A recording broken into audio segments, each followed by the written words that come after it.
नमस्ते मित्रों, मैं श्रवण कुमार सक्सेना।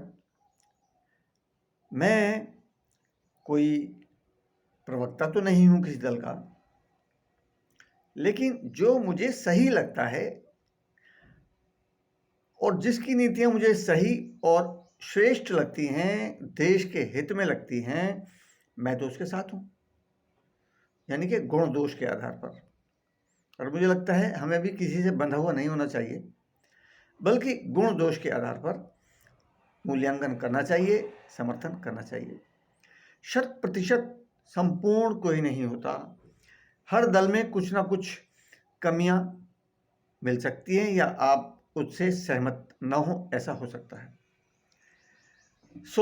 देखना यह है कि सबसे अधिक लाभ कहिए, हित कहिए, देश के, अपने, हमारे समाज के, धर्म के और संस्कृति के, साहित्य के, औषधि के, वो किससे पूरे होने वाले हैं, किसकी नीतियों से आपको अंदर से प्रसन्नता मिलेगी।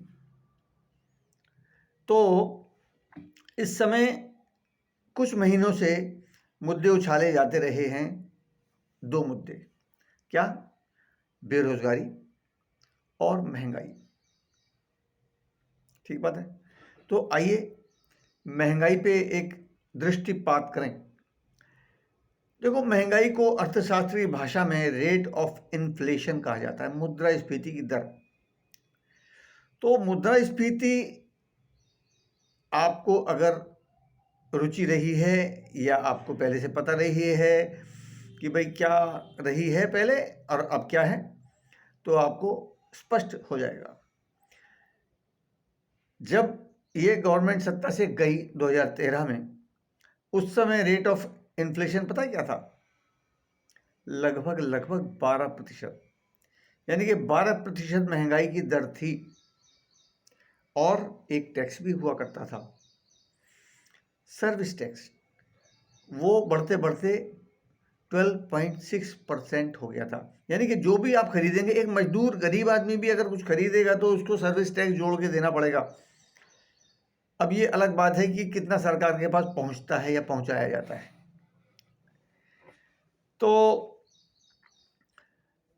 जीएसटी क्या किया गया? जीएसटी मिक्स करके एक टैक्स की नीति बना दी गई, उसमें टैक्स लगा दिए गए। ऐसा नहीं है टैक्स पहले लगते नहीं थे, खूब टैक्स लगते थे, लेकिन उस टैक्स में से 12.6% तो अब यही घटा लो। जो सर्विस टैक्स था वो अब है ही नहीं, अब आप लगा लो। 28% भी अगर टैक्स है तो उसमें से 12% घटा लो, 16% रियल में आप दे रहे हो। नहीं तो पहले वाली सरकार होती तो ये भी देना होता, 12.36%। और रेट ऑफ इन्फ्लेशन अब कितना है?